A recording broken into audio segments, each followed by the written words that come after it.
오늘 함께할 하나님의 말씀의 제목은 오늘 본문의 말씀에 있는 내용 그대로입니다. 원하는 대로 구하라 그리하면 이루리라. 이 원하는 대로 구하라 그리하면 이루리라 이 말씀 앞에 지면 때문에 제가 좀 빼놨지만 무엇이든지가 있어요. 무엇이든지 원하는 대로 구하면 하나님께서 이루어 주시겠다는 겁니다. 믿어지십니까? 안 믿어지시죠? 그러니까 하나님 앞에 무엇이든지 구하면 하나님께서 이루어 주겠다는 약속이 있어요. 근데 이 약속을 내가 믿음으로 취해야 되는 거죠. 근데 중요한 것은 하나님께서 무엇이든지 원하는 대로 구하면 이루어 주시겠다는 약속을 하셨는데 그 약속이 이루어지기 위해서 하나님께서 우리에게 이걸 먼저 해라 라고 말씀하셔요. 앞에 있는 내용이 먼저 이루어지면 뒤의 내용 무엇이든지 원하는 대로 구하면 하나님께서 이루어 주신다는 거예요. 자, 그러면 내가 무엇이든지 구하면 하나님께서 이루어 주신다는 것을 내가 받아들이기 위해서 그럼 어떻게 하면 되냐? 어떻게 하면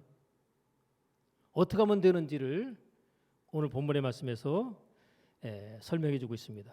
7절에 보면 너희가 내 안에 거하고 내 말이 너희 안에 거하면, 요것만 되면 그 다음에는요 내가 무엇을 구하든지 하나님께서 다 이루어 주신다는 거예요.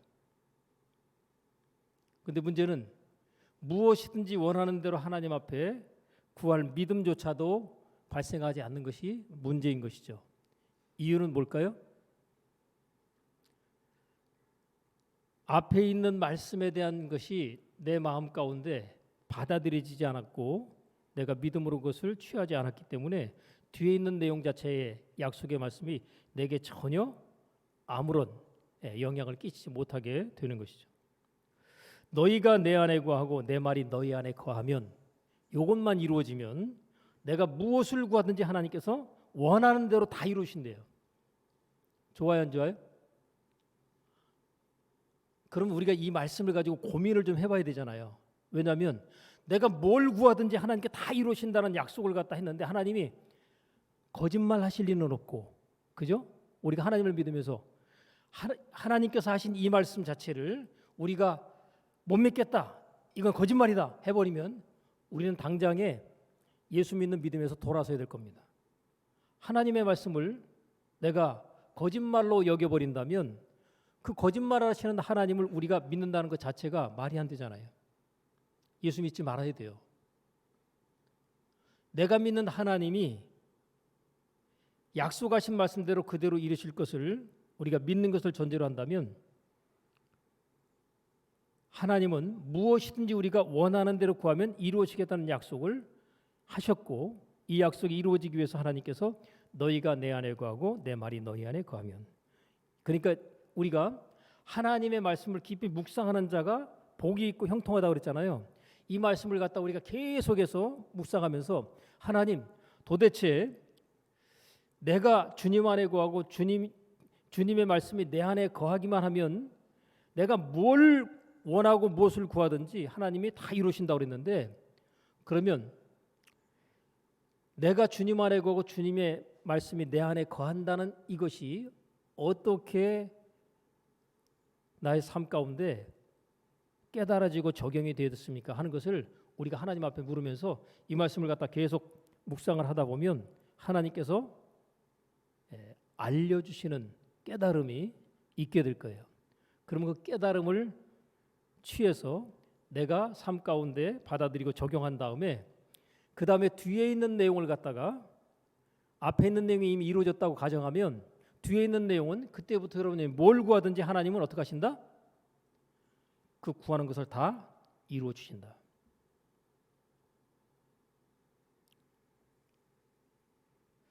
때문에 너희가 내 안에 거하고 내 말이 너희 안에 거하면에 이 말씀을 우리가 집중해서 이 말씀의 의미와 뜻을 나름으로 우리가 깨닫고 우리의 삶 가운데 받아들이고 난 이후에 그 다음부터 하나님 앞에 구하는 것을 연결해 가야 되는데, 앞에 있는 말씀의 내용을 내가 취하고 적용하지 않은 상태에서 뒤에 있는 말씀 가지고 하나님 앞에 열심히 구하면 하나님께서 내 기도를, 내가 구하는 것을 하나님이 잘 안 들어주시더라라는 형태가 나올 수 있어요.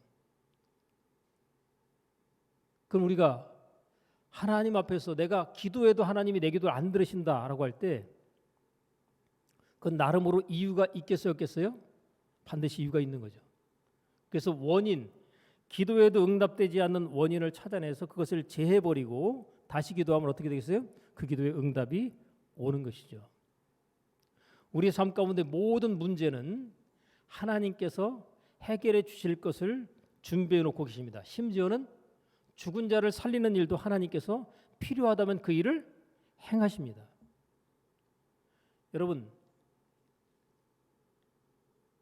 이 책을 보면서 제가 간증을 많이 접하게 되는데, 그 가운데 보면 해외에서 동네에서 사람이 죽어서 냄새가 날 정도의 상황이 됐는데 하나님께서 거기에 전도하러 갔던 전도팀에게 감동을 주시기를 이 죽은 자를 위해서 기도해라 라고 하는 감동을 주셨어요. 그래서 죽어서 냄새가 나는데 이거 기도하는 자체가 무슨 의미가 있습니까 하고 하나님 앞에 되물었는데, 이게 순종하는 일이 쉬울까 어려울까요? 하나님께서 감동을 주시고 말씀을 하셔서 이 죽은 자를 위해서 기도하라라고 할 때 그 순종하는 자체가 쉽지 않거든요. 근데 계속되는 하나님의 주시는 감동과 말씀을 거부할 수 없어서 전도하는 팀들이 함께 그 말씀에 순종하기로 하고 그 시체가 있는 그곳을 둘러싸서 거기에서 하나님 앞에 찬송을 계속 하는데, 찬송하면서 얼마나 간절한 마음으로 기도하겠어요. 근데 그 기도하는 기도나 또 찬송하는 그 찬송 와중에 어떤 역사가 나타나면 좋겠는데 아무런 역사도 안 나타나는 거예요. 이걸 계속 해야 될지 말아야 될지가 고민이 되거든요. 그럼에도 불구하고 하나님께서 요구하시는 말씀에 순종하여서 그것을 찬송을 계속하면서 기도를 하게 됩니다. 한참의 시간이 흘러서 우리가 생각할 때 야, 이거 계속해봐야 소용없겠다라는 그런 생각이 들겠어요, 안 들겠어요? 들겠죠. 그걸 갖다가 깨고 그 시간 이후로 넘어갈 때 하나님이 역사하시는 겁니다. 그 죽어서 냄새가 나던 사람이 살아난 거예요. 그리고 자기가 죽음 가운데 본 영적인 세계에 대한 것을 얘기하면서 천국이 있다, 예수님을 믿어야 구원받는다, 이런 얘기를 죽었다 살아난 사람이 하는 거예요. 어떤 일이 벌어졌겠어요? 그 동네에 있는 모든 사람들이 다 예수를 믿게 됩니다. 죽었던 사람이 다시 살아날 이유와 필요성이 이럴 때 이제 필요한 거죠.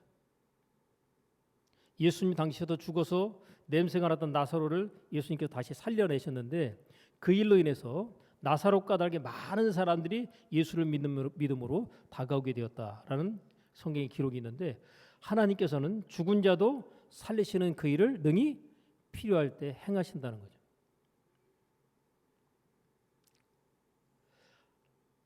하나님께서 하시고자 하시는 일을 누군가를 통해서 그 일을 하시려고 할 때 누가 나의 말을 믿음으로 취하여 반응하고 순종할 것인가를 하나님께서 우리들의 삶 가운데서 그것을 믿음으로 취하고 받을 사람을 찾고 계신다라고 하는 것이죠. 자, 다시 오늘 본문의 말씀으로 돌아가서 5절의 말씀을 우리가 한번 읽어봅니다. 나는 포도나무요 너희는 가지니. 여기서 나가 누굴까요? 예수님이죠.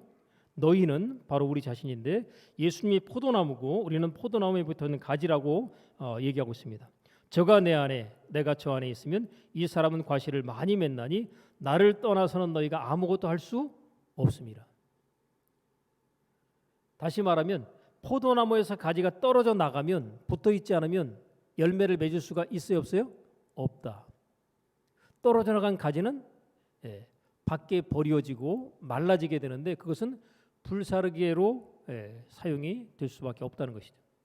열매를 맺지 않는 가지는 불살라지는 가지로 전락하게 되는데, 더더구나 떨어져 나가면, 지금 너희가 내 안에 거하고 그랬는데 이 안에 거한다는 표현 자체가 가지가 포도나무에 붙어 있는 것을 얘기하는 것입니다.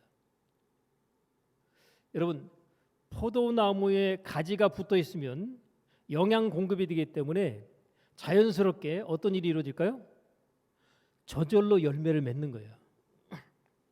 우리가 하나님 앞에서 신앙생활 할 때 그냥 내가 애쓰고 힘쓰고 노력해서 뭔가를 이루고 만들려고 하는 그런 어떤 신앙생활을 우리가 할 수도 있지만, 하나님의 은혜 안에 완전히 들어오게 되면 애쓰고 힘쓰는 게 아니라 그냥 기쁨과 즐거움과 감사함으로 신앙생활을 하게 됩니다.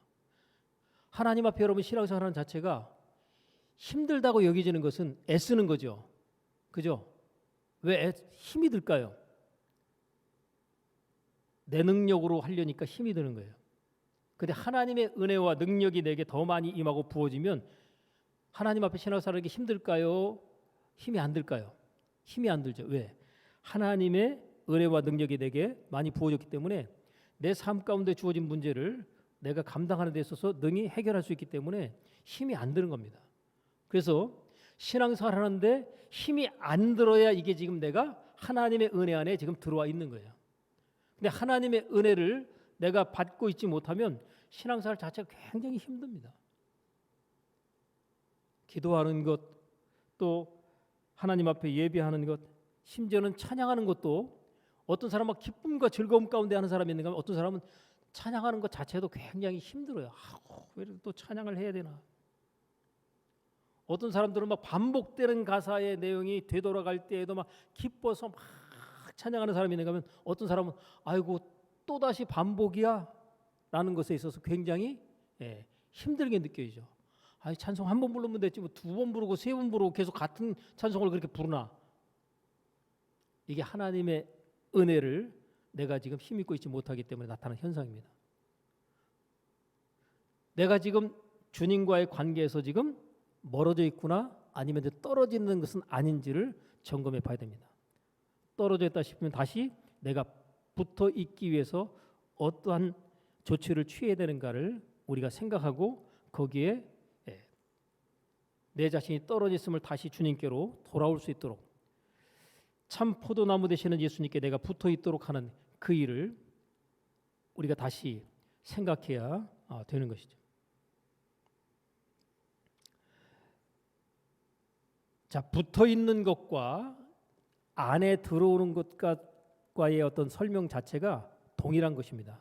붙어 있는다는 말 자체가 내가 주님 안에 거하는 것이고 주님의 말씀이 내 안에 거하는 것입니다. 떨어져 나간다는 것은 내가 주님 안에 있는 것이 아니라 주님 밖에 있는 것이고, 주님의 말씀이 내 안에 있는 것이 아니라 주님의 말씀이 내 마음 가운데 역사하고 있지 못하게 되는 결과가 있는 것이죠.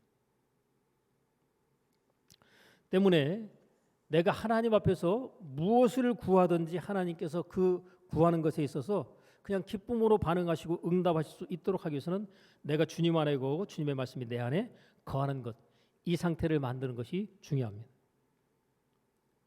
자, 이렇게 되기 위해서는 다른 말로 말하면 너와 내가 따로가 아니라 하나라는 거죠.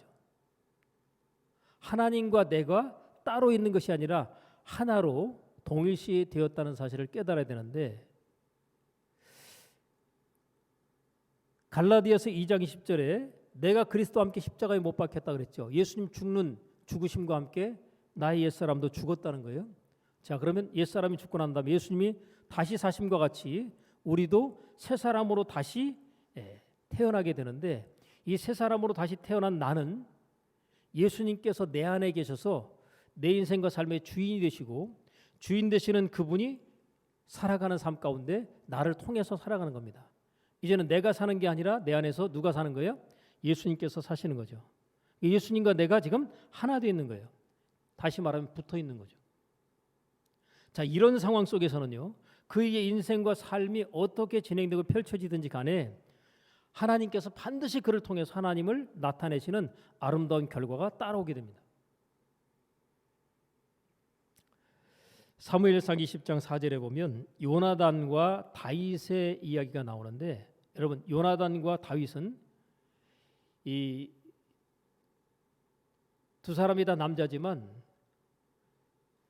서로를 정말 끔찍하게 사랑하는 우정으로 마음과 마음이 하나 되어 있는 그런 사람입니다. 이 두 사람의 끈끈한 관계가 사랑과 우정으로 온전히 하나가 되어 있는데, 그래서 어떻게든지 자기 자신이 왕위를 이어받는 것보다는 다윗이 왕권을 이어받는 게 낫다라고 생각할 정도로 양보할 수 있는 그 마음을 요나단은 갖고 있었어요. 왜냐하면 자기 자신보다 하나님께서 더 다윗에 대해서 가지고 계신 관심과 사랑이 많다는 사실을 그는 알고 있었기 때문에 그것을 시기와 질투로 반응하지 아니하고 오히려 자연스럽게 받아들이면서 그가 오히려 하나님 앞에 아름답게 세워지고 쓰임받기를 더 원했던 모습을 볼 수 있습니다. 그러다 보니까 다윗을 미워하는 게 아니라 다윗을 더 사랑하는 마음을 보이게 됩니다. 그가 왕의 아들이기 때문에 그가 왕권에 대한 것 자체를 갖다가 얼마든지 자유롭게 행사할 수 있는데, 그러다 보니까 요나단이 다윗에게 이런 약속을 합니다. 내 마음의 소원이 무엇이든지, 내 마음의 소원이 무엇이든지 내가 너를 위해서 그것을 이루리라. 지금 요나단이 다윗에게 하는 말입니다. 내 마음의 소원이 무엇이든지 내가 그것을 너를 위해서 이루어 주겠다는 거예요. 여러분, 능력 안 되는 대상이 그런 얘기를 하게 되면 그냥 한 귀로도 걸려버리지만, 능력 있는 힘 있는 자리와 위치에 있는 자가 내 마음의 소원 내가 반드시 너를 위해서 이루어 주겠다 하게 되면 얼마나 든든합니까? 그죠? 당장이 이루어지지 않았어도 그 약속 하나 받는 것만으로도 뭐예요? 든든합니다. 약속 하나 받는 자체로 든든해요. 그리고 그 약속은 반드시 때가 되고 시간이 되면 뭐예요? 이루어지고 성취될 것이기 때문에 약속을 받는 것이 그렇게 중요합니다. 그래서 하나님이 약속하신 약속을 내가 믿음으로 취하는 것은 그래서 중요한 거예요. 여러분, 하나님의 약속을 여러분의 것으로 믿음으로 취한 것 있으십니까? 없다면 찾아서 취하십시오. 내가 지금 어떤 문제로 고민하고 있는데 그 고민하는 그 문제를 해결할 수 있는 데 있어서 필요한 약속의 말씀이 내게 있을까 없을까요? 있죠. 근데 우리가 그것을 갖다 찾아내서 그것을 내 것으로 믿음으로 취하면 하나님이 그 약속의 말씀을 나를 위해서 이루시고 성취하실 텐데, 우리가 그 약속의 말씀을 믿음으로 취하여 그것을 나의 마음 가운데 품고 살아가지 아니하면 하나님의 역사는 또 나타날 수가 없는 것이죠. 때문에 하나님의 약속의 말씀을 내 삶 가운데 취하여 가져오는 일은 무엇보다 중요합니다. 내 삶 가운데 어떤 문제로 내가 고민하든 그 고민하는 문제에 대한 해답을 하나님의 약속을 통해서 우리에게 말씀하십니다. 여러분, 어떤 소원이 있으세요? 그 소원이 이루어지는 것에 대한 약속을 하나님께서 말씀하고 계십니다. 무엇이든지 원하는 대로 구하면 하나님이 이루어진다고 그럴 때 우리가 고민하는 모든 고민들은 다 뭐예요? 무엇이든지잖아요. 그죠? 내가 고민하는 그 고민 무엇이든지 원하면 하나님이 해결해 주신다는 거예요. 이 약속을 믿는 믿음을 갖고 우리가 하나님 앞에서 이것이 이루어지기 위해서는 어떻게 하면 되는가? 다윗과 요나단은 서로 사랑으로 하나 되어 있고 연결되어 있고 하나 되어 있는 이와 같은 관계 속에 있기 때문에 어떻게든지 요나단의 입장에서는 다윗의 원하는 것을 다 이루어주고 싶은 마음이 있었던 거죠. 여러분, 하나님도 마찬가지입니다. 저와 여러분의 삶 가운데 하나님의 자녀로 이를 삼으시고 네가 원하는 거 다 이루어주겠다라고 하시지 않겠어요? 그게 하나님입니다.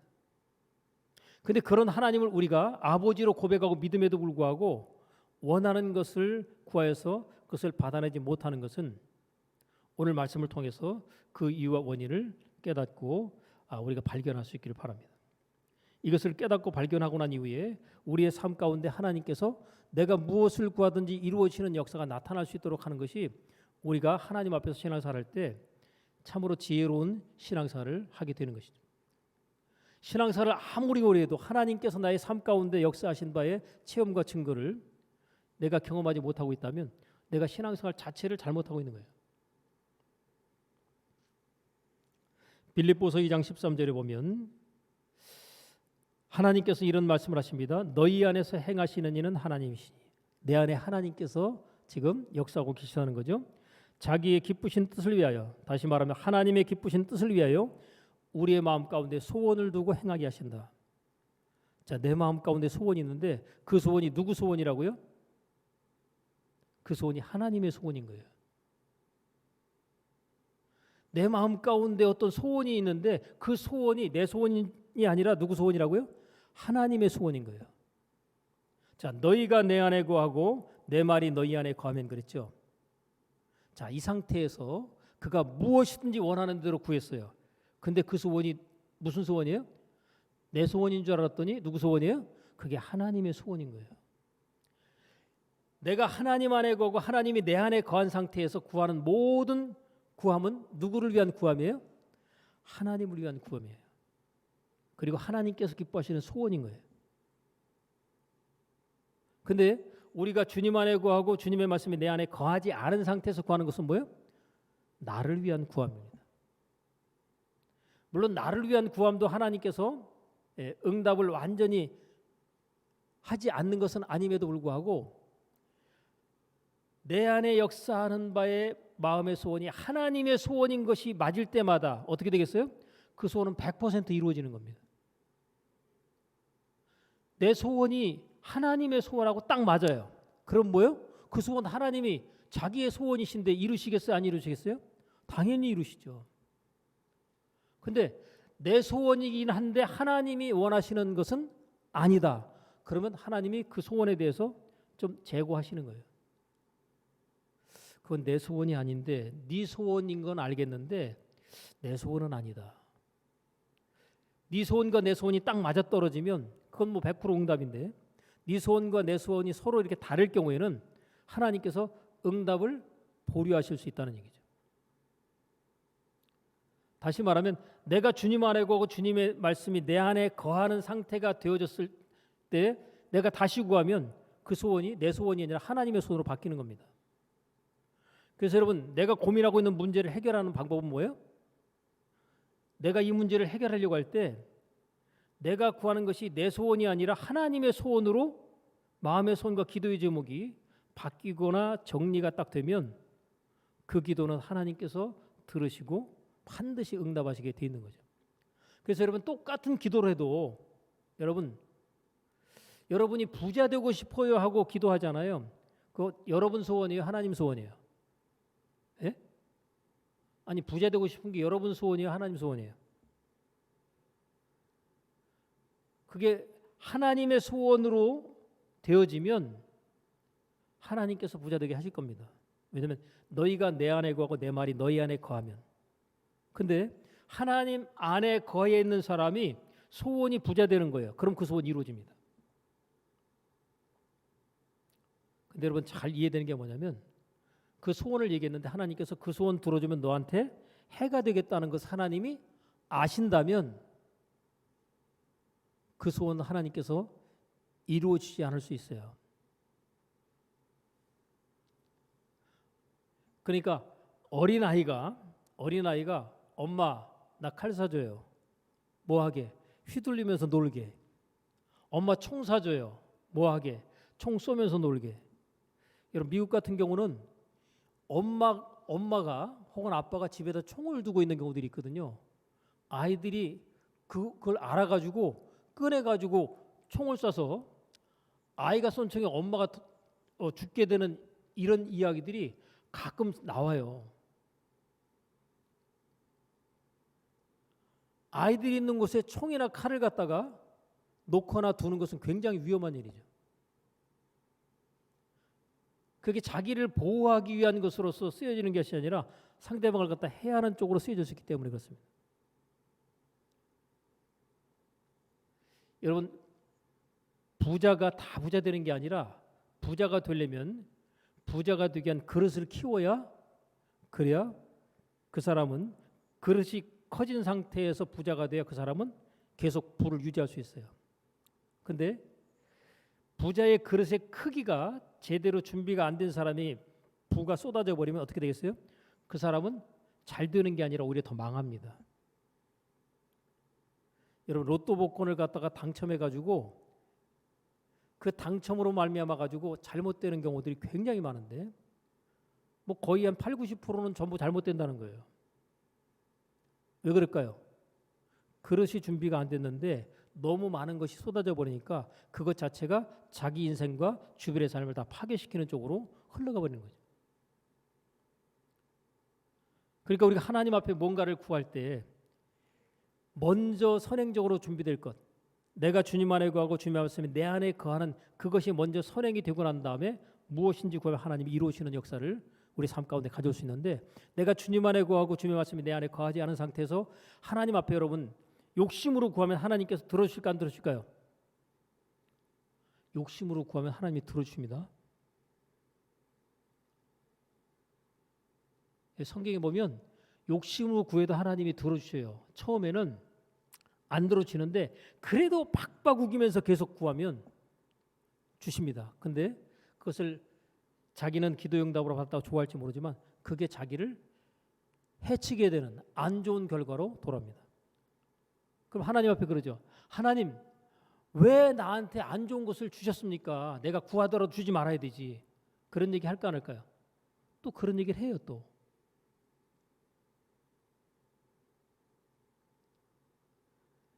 여러분 자녀가 부모가 반대하는 결혼을 갖다가 막 끝까지 하겠다고 막 하잖아요.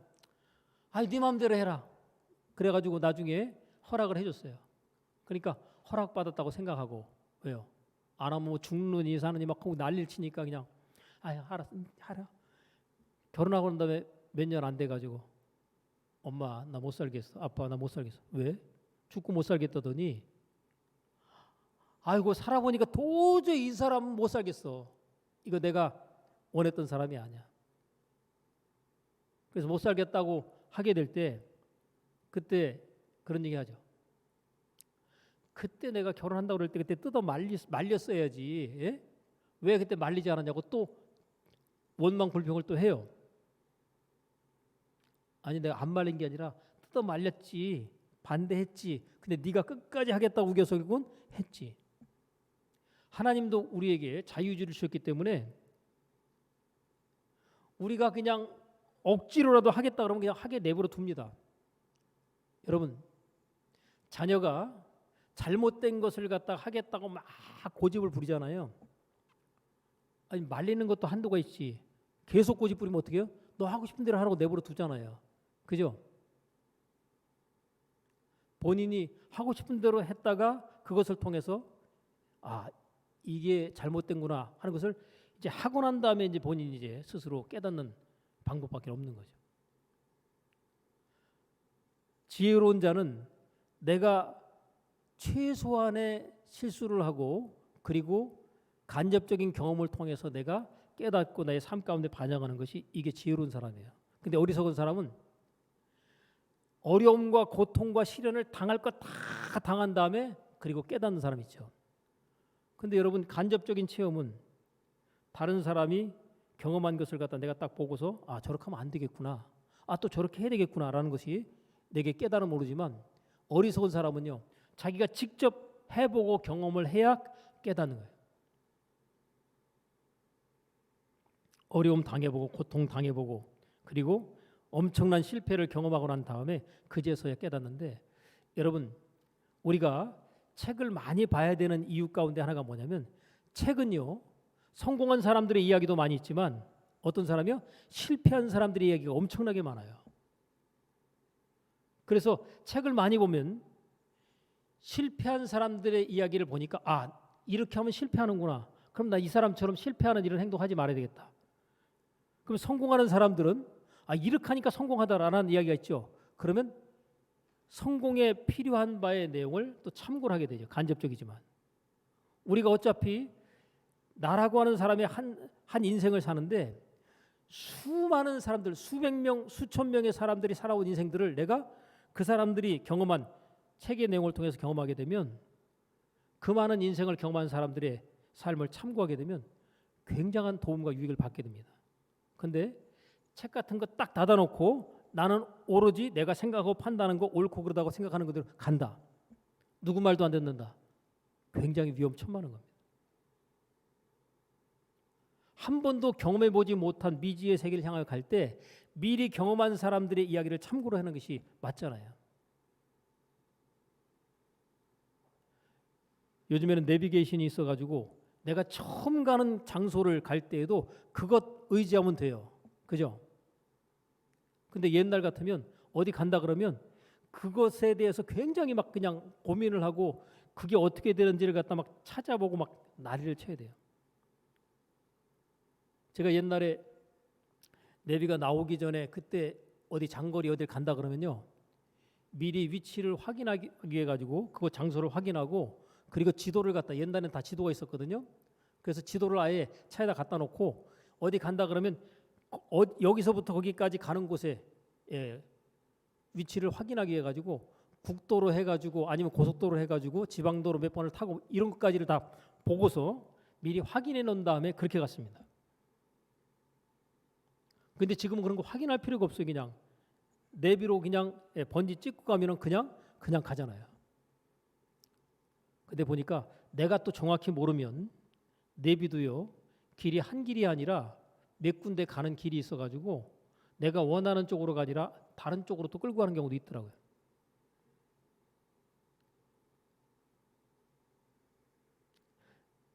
우리가 하나님의 말씀에 대한 올바른 이해와 깨달음을 갖기 위해서는 하나님께서 약속하신 말씀이 나의 삶 가운데 이루어지고 체험되는 그 체험을 바탕으로 신앙생활을 해야 하나님 앞에 신앙생활 자체가 기쁘고 즐거운 겁니다. 하나님의 말씀에 순종했더니 하나님이 이렇게 역사하셨더라 라는 체험들이 계속 나와야 이 신앙생활은 기쁨과 즐거움이 있잖아요. 하나님이 내 기도를 갖다가 내가 소원을 말할 때마다 그 소원을 하나님이 이루어진다고 가정하면 이거 얼마나 신나고 기쁜 일이에요. 근데 내가 하나님 앞에 기도해도 그 기도가 응답이 안 된다 그러면 점검해 보셔야 돼요. 내가 주님 안에 거하 있는지 주님의 말씀이 내 안에 들어와 있는지. 이것 없이는 내가 하나님 앞에 소원을 말해도 좋은 결과로 돌아오는 소원에 이루어짐은 없다는 거죠. 내가 억지로 구해가지고 하나님께서 들어주시지만 억지로 하나님께서 들어주시는 기도의 응답은 나한테 유익이 아니라 해가 됩니다. 내 마음 가운데 하나님의 소원이 항상 들어와 자리할 수 있도록 하는 것이 중요한데 여러분이 지금 어떤 기도의 제목이나 문제 해결을 갖다 놓고 있다면 이 문제를 해결하기 위해서 하나님께서 기뻐하시는 기도 제목과 마음의 소원으로 그것을 정리를 하셔야 돼요. 내가 지금 병이 들어서 아파요. 그러면 하나님 저 낫게 해주세요. 그 기도하는 자체가 문제는 없다고 보지만 자 낫어요. 아 낫다. 끝. 이제 안 아프고 나아서 좋아요. 끝났어요. 그리고 입 싹 닦아버리면 어떻게 될까요? 하나님 앞에 아무런 유익이 없잖아요. 그죠? 하나님께서는 오늘 본문의 말씀에서 예수님이 포도나무고 하나님 아버지를 농부라고 소개하고 있는데 농부인 하나님 아버지가 포도나무를 통해서 가지에서 열매가 맺게 될 때 농부가 원하는 것은 항상 열매거든요.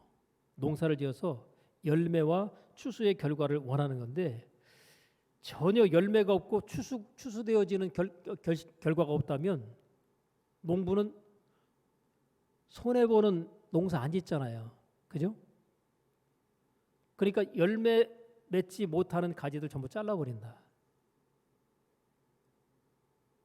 여러분이 농사를 짓는다고 가정할 때 이거 제대로 된 추수의 결과가 안 나올 것이 너무나 뻔하다 그러면 거기에다가 투자를 하겠어요? 안 하겠어요? 네. 그냥 다 뽑아버리고 다른 거 심어버리죠. 근데 이게 기대가 된다고 하게 되면 거기에다가 관심과 사랑을 계속해서 쏟아 부어주게 되는 거죠. 하나님께서 우리의 삶 가운데 뭔가 우리가 기도의 제목을 하나님 앞에 내놓고 문제를 해결달라고 요청했을 때 너희는 먼저 그의 나라와 그의 의를 구하라 그러죠. 그러면 이 모든 것을 내게 더하시리라. 지금 똑같은 원리입니다. 너희가 내 안에 거하고 내 말이 너희 안에 거하면 무엇인지 원하는 대로 가. 그러면 이루리라. 지금 너희는 먼저 그의 나라와 그의 일을 구하라고 하는 그 말씀의 내용하고 오늘 본문의 말씀이 크게 다르잖아요. 말씀만 다르지 내용으로 들어가 보면 또 같은 맥락에서 우리가 이해할 수가 있는 것이죠. 그러니까 내가 고민하고 있는 문제를 해결할 때 하나님의 소원이 되게 하라. 근데 하나님의 소원이 그냥 되는 게 아니라 내가 주님 안에 거하고 주님이 내 안에 거할 때 그게 내 마음 가운데 자연스럽게 하나님의 소원으로 소원이 발생돼서 하나님 앞에 기도를 하게 된다는 거죠. 여러분, 하나님께서 내 병을 고쳐주시면 하나님은 나의 병을 치료하시고 고쳐주시는 치료의 하나님이라는 사실을 내가 입을 열어 증거하고 전파하겠습니다. 이렇게 하면서 하나님 앞에 병 낫기를 구하면 어떻게 될까요? 하나님께서 하나님의 소원인 거예요. 그게 네가 나를 증거하고 전파하고 알리는 일을 하겠다고 병을 낫게 해주면 내가 바라던 바다. 내 병을 고쳐줘야 되겠다. 여러분의 하나님 같으면 고쳐주겠다는 생각이 들겠어요? 안 들겠어요? 들겠죠. 근데 그냥 병 낫고 난 다음에 입 닫아버리면 하나님께서 그의 소원을 들어오는 자체가 문제가 있다고 보시는 겁니다. 우리가 많은 경우에 문제나 어려움을 해결하고 난 다음에 하나님을 증거하고 전파하는 어떤 그 도구로 하나님께서 역사하신 증거들을 전하고 알리는 일을 우리가 많은 부분 하지 않는데 그걸 적극적으로 하셔야 돼요. 그러면 하나님께서 그의 마음 가운데 발생하는 소원들을 관심을 가지시고 응답하시는 역사들이 굉장히 많은 부분에서 나타나기 시작할 겁니다. 무엇이든지잖아요. 죽은 자도 살리시는 하나님께서 그 어떤 문제라 할지라도 그 문제를 갖다 하나님께서 해결하실 준비를 해놓고 있어요. 하나님은 어떤 분이세요? 하나님은 여호와 이레. 항상 우리의 문제가 해결될 것을 준비해놓고 계신 하나님이에요. 근데 그분 하나님과 코드만 딱 맞춰놓으면 어떻게 돼요? 그럼 그 문제가 해결되는 것은 뭐예요? 시간 문제인 거예요. 우리가 자녀 문제로 고민하든 부부관계에서의 문제로 고민하든 아니면 직장의 문제로 고민하든 사업의 일로 고민하든 어떤 일로 고민하든지 간에 그 고민하는 그 고민 속에서 하나님께서 기뻐하시는 소원으로 그 소원을 가져가면 하나님께서 거기에서 역사하시는 결과들이 자연스럽게 나타납니다. 그런데 이것이 맞지 않을 때는 내가 아무리 애쓰고 싶어도 된다 안 된다? 안 된다. 그래서 보세요. 5절의 말씀에 나는 포도나무여 너희는 가지니 저가 내 안에 내가 저 안에 있으면 이 사람은 과실을 많이 맺나니 그 뒤에 있는 말씀 꼭 기억하셔야 됩니다. 나를 떠나서는 너희가 아무것도 할 수 없습니다. 하나님의 은혜를 내가 은혜 밖으로 나가면 내가 애쓰고 힘쓸수록 뭐예요? 잘 된다 안 된다? 더 안 되는 거예요. 내 노력이 부족해서 그런가? 아직 내가 때가 되지 않아서 그런가 하고 생각할지 모르지만 그것은 하나님께서 말씀하신 말씀에 의하면 나를 떠났기 때문에 내가 아무리 애쓰고 수고해도 된다 안 된다? 안 된다. 근데 하나님께 붙어 있으면 어떻게 된다고요? 하나님의 은혜 안에 들어오게 되고 포도나무에 가지가 붙어 있게 되면 저절로 열매를 맺는 거예요. 그래서 여러분 어떤 사람은 그냥 별로 그렇게 애쓰고 힘쓰는 것 같지 않은데 잘 되는 사람이 있는가 하면 어떤 사람은 죽기 살기로 애쓰는데도 안 되는 사람이 있죠. 그 차이가 뭘까요? 세상적인 표현으로 말하면 이 사람은 복받을 만한 준비가 된 사람. 또 한 사람 뭐예요? 복받을 만한 준비가 전혀 안 된 사람. 다시 말하면 복 있는 사람은 무슨 일을 해도 하나님께서 거기에 함께 하시며 역사하시는 결과가 따라옵니다. 근데 복이 없는 사람은 내가 죽도록 애쓰고 힘쓰고 노력해도 될 듯 안 돼요. 그냥 안 되면 괜찮은데 여러분 잘 주목하셔야 될 게 뭐냐면 될 듯 안 되잖아요. 그러면 다 된 것 같다가 안 되면요. 이게 조금 모자라거나 더 노력하고 애씁니다. 아니 될 듯 될 듯하면 거기에 계속해서 애쓰고 힘을 쓰죠. 왜? 될 듯 될 듯하니까. 근데 또 안 돼요. 그래서 또 애쓰고 힘씁니다. 또 안 돼요. 이건 여러분 망할 때는요. 될 듯 될 듯하면 안 됩니다. 될 사람은요 그냥 돼버려요. 안 될 것 같은데도 되는 일이 있고 될 것 같은데도 안 되는 일이 있습니다. 그때 왜 이런 결과가 벌어지냐 할 때 우리가 하나님의 말씀으로 돌아와 가지고 내가 지금 주님 안에 거하고 머물러 있는가, 하나님의 말씀을 내 마음 가운데 지금 머물러 두고 있는가, 이것을 점검을 해야 된다는 거죠. 오늘 본문의 말씀에서 주님 안에 거한다는 것이 무엇인가에 대한 설명을 하고 있습니다. 자, 보세요. 9절에 보면 아버지께서 나를 사랑하신 것 같이 나도 너희를 사랑하였으니 나의 사랑 안에 거하라. 지금 사랑 안에 거하라는 얘기를 계속하죠. 아까는 붙어있는 얘기하다가 사랑 안에 거하라는 얘기로 바뀌었어요. 자, 그럼 사랑 안에 거하라는 말이 뭘로 바뀌는가 볼까요? 10절에 내가 아버지의 계명을 지켜 그의 사랑 안에 거하는 것 같이. 보세요. 지금 사랑 안에 거하라 얘기하는데 사랑 안에 거하는 방법이 뭐라고요? 내가 아버지의 계명을 지켜. 내가 아버지의 계명을 지켜서 사랑 안에 거한다는 거예요. 그럼 사랑 안에 거하는 방법이 뭐예요? 하나님의 말씀을 지킨다는 거잖아요. 예? 다시 말해 하나님의 말씀에 순종하면 그것이 뭐예요? 하나님의 사랑 안에 거하게 되는 거다. 그래서 너희도 내 계명을 지키면 내 사랑 안에 거하리라. 계명 지키는 것과 하나님 말씀에 순종하는 것과 뭐하고 연결이 돼요? 하나님의 사랑 안에 거하는 것이 같아진다는 거죠. 그러니까 우리가 하나님을 사랑하면 하나님의 말씀을 지키는 게, 순종하는 게 어려울까 쉬울까요? 굉장히 쉽습니다. 사랑하면. 근데 사랑이 빠져나가면 어떻게 되겠어요? 그것처럼 힘든 게 없어요. 여러분 결혼을 앞두고 연애할 때 그때가 가장 사랑의 어떤 호르몬이 굉장히 많이 뿜어나오는 어떤 그 타임이라고 볼 수 있거든요. 그럴 때는요, 여러분 결혼을 왜 합니까? 연애하다가. 연애하면 만나고 헤어지고 만나고 헤어지죠. 그죠? 근데 만나고 헤어지는 것을 반복하다 보면 뭐가 남아요? 아쉬움이 남죠. 만나고 헤어지고 싶어요? 만나서 안 헤어지고 싶어요? 만나고 난 다음에 안 헤어지고 싶잖아요. 그죠? 그래서 결혼하는 거예요. 더 이상 만났다 헤어졌다 하지 말고 그냥 만나고 같이 있자. 이제 헤어질 일 없잖아요. 물론 다른 이유로는 헤어질 수 있지만 만나고 난 다음에 오늘은 우리 집에 가야 되고 너는 너네 집에 가야 돼. 이게 아니라 그냥 우리 집에 그냥 같이 있는 거잖아요. 사랑하면 그냥 같이 있는 겁니다. 그러니까 사랑의 에너지가 우리가 연애할 때 막 뻗어나왔다가 또 신혼 초에 뭐 많이 나왔다 그러는데 시간이 지나면 사랑의 호르몬 자체가 나오는 것이 한계가 있어요. 하나님께서 그것을 갖다 한계로 두셨는데 그 이유는 뭐냐면 그렇지 않으면 결혼을 안 해요. 사람들이.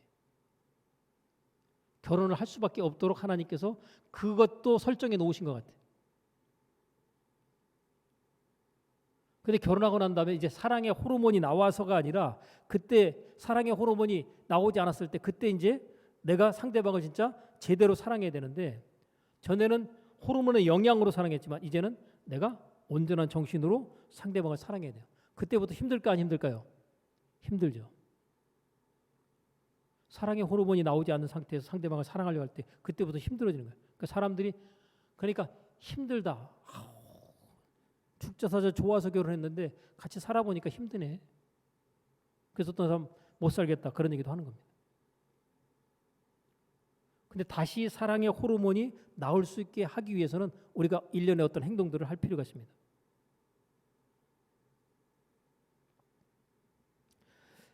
하나님이 나를 사랑하신다는 그 사실을 우리가 깨달으면 그때부터 하나님 말씀에 순종하는 것 자체가 쉬워지는데 하나님이 나를 사랑하는 그 사랑에 대한 것 자체가 식어지고 사랑이 내 마음에서 빠져나가면 무엇보다도 상대방을 위해서 행하는 바의 모든 일들이 굉장히 힘들어지기 시작합니다. 여러분, 결혼하기 전에 아내의 입장에서 저 사람 내가 따뜻한 밥 해가지고 그냥 이렇게 맛있는 음식 이렇게 해줬으면 좋겠다. 그런 마음이 있을까 없을까요? 있었잖아요. 그죠? 근데 결혼해서 살면서 어떤 생각이 그로 바뀔까요? 내가 뭐 그냥 이 집에 가정부로 파출부로 내가 막 시집을 한다. 맨날 뭐 의식하고 이게 뭔 소리예요? 사랑에 빠져나가고 없기 때문에 지금 가정부 파출부 얘기하는 거예요. 전에는 그 사람과 함께 있기만 해도 뭐예요? 기쁘고 즐거웠잖아요. 그리고 내가 음식을 만드는 자체가 뭐예요? 그를 위해서 만드는 것이 기쁘고 즐거웠단 말이에요. 근데 지금 만드는데 힘들다는 거죠. 문제는 사랑이 빠져나갔기 때문에 그 사랑이 다시 깨달아지고 회복이 돼야 되는 것이죠.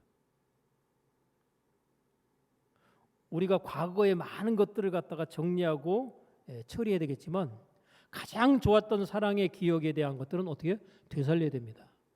그것을 떠올리고 현재 삶 가운데 내가 이렇게 목숨 바쳐 상대방을 죽자사 좋아했는데 내가 지금 이런 것까지 투정하고 그러면 안 되지 하고 다시 옛날의 좋은 기억들을 되살려서 현재의 삶 가운데 반영하면 다시 뭐예요? 사랑이 회복될 수가 있는 것이죠. 하나님의 나라를 사랑하신다는 사실 자체가 우리 상투적으로 듣고 있잖아요. 그죠? 그러면 신앙생활 자체가 무뎌지는 겁니다. 그래서 하나님의 사랑이 다시 부어지고 회복되는 게 필요해요. 여러분, 하나님이 내 편이시다. 이런 고백이 가능합니까? 시편에 보면 여호와는 내 편이시라 내게 두려움이 없나니 사람들이 내게 어찌할꼬 이런 고백을 해요. 이건 하나님의 사랑을 확신하기 때문에 이런 고백이 가능합니다. 근데 하나님이 나를 사랑하신다는 사실에 그것이 확실하지 않으면 하나님이 내 편이라고 느낄까요? 내 편이라고 인식을 못할까요? 내 편에 인식이 안 되는 거예요. 여러분 어떤 놀이를 할 때 가장 힘센 사람이 나하고 같은 편이 되면 굉장히 진짜 놀이를 편하게 하게 돼요. 왜요? 내가 잘못해도 내가 먼저 죽어도 뭐예요? 우리 편은 항상 뭐 할 수 있다? 항상 이기는 거예요, 우리는. 그래 안 그래요? 그죠? 편 나눠가지고 먹었는데 어우 힘센 애가 우리 편이야. 그러면 얘만 있으면 우리는 이기는 거야. 걱정, 염려, 근심 하나도 없습니다. 내가 놀이하다가 먼저 죽어도 걱정 안 돼요. 나중에 시간 지나면 걔 때문에 또 이겨요. 와 이겼다 그러고 또 다시 신나게 하는 거예요. 하나님이 내 편이 되시면 우리 삶 가운데 아무런 걱정, 염려, 근심이 없는 거죠. 왜요? 내가 혹시 실수해도 하나님이 그 실수를 바꾸신다니까요. 좋은 것으로. 그러기 위해서 필요한 것이 뭐냐면 내가 하나님을 사랑하는 그 마음을 수시로 점검을 해야 되는 거죠. 하나님을 사랑하는 자, 곧 그 뜻대로 부르심을 받은 자들은 모든 것이 합력해서 선을 이루죠. 하나님이 우리 사랑하는 건 맞아요. 근데 나도 하나님을 사랑해서 그분과 사랑으로 하나가 되고 연합이 되면 하나님의 소원은 내 마음 가운데 부어지고 내 소원은 곧 하나님의 소원으로 이루어지게 되는 것이죠. 뭘 구해도 하나님이 다 응답하십니다.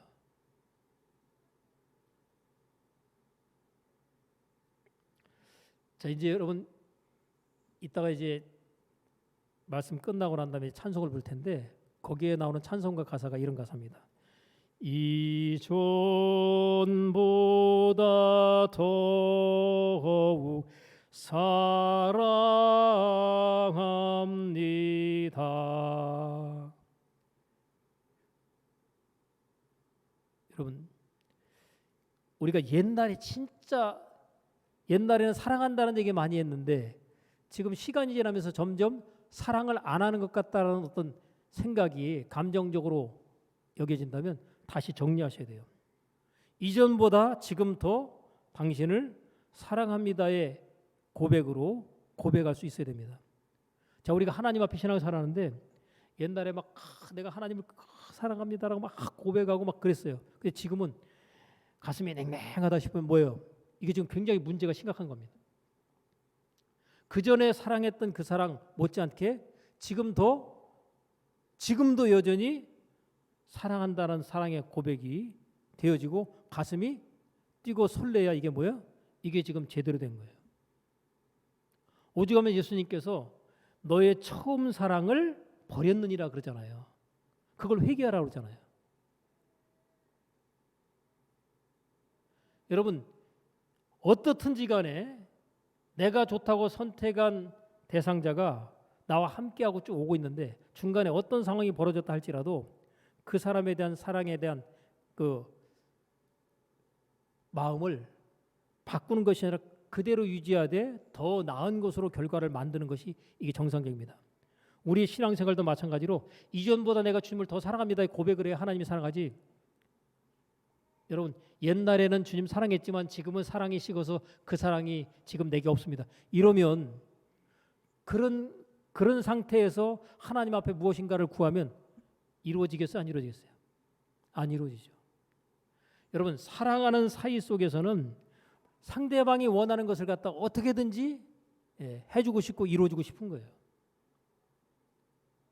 하나님이 우리를 사랑하기 때문에 뭐든지 우리에게 주시고 싶은데 문제는 내가 하나님을 사랑하는 사랑으로 사랑이 연합이 되고 하나가 될 때 그때부터는 하나님이 너 원하는 대로 다 들어주겠다는 거예요. 어떤 분의 고백에 의하면 나는 하나님 앞에 기도만 했는데 하나님이 내 기도를 다 들어주시더라. 그렇게 얘기하는 분이 있어요. 왜 그럴까요? 그 사람이 하나님을 사랑하는 마음이 그 마음속에 있기 때문이에요. 그가 원하는 소원들이 하나님의 소원이 되는 거예요. 여러분, 남편이 하나님 앞에 돌아와야 되는데 나는 예수 믿고 천국 가는데 남편을 갖다가 예수 믿지 않고 그대로 두면 어떻게 될까요? 천국 가요, 지옥 가요?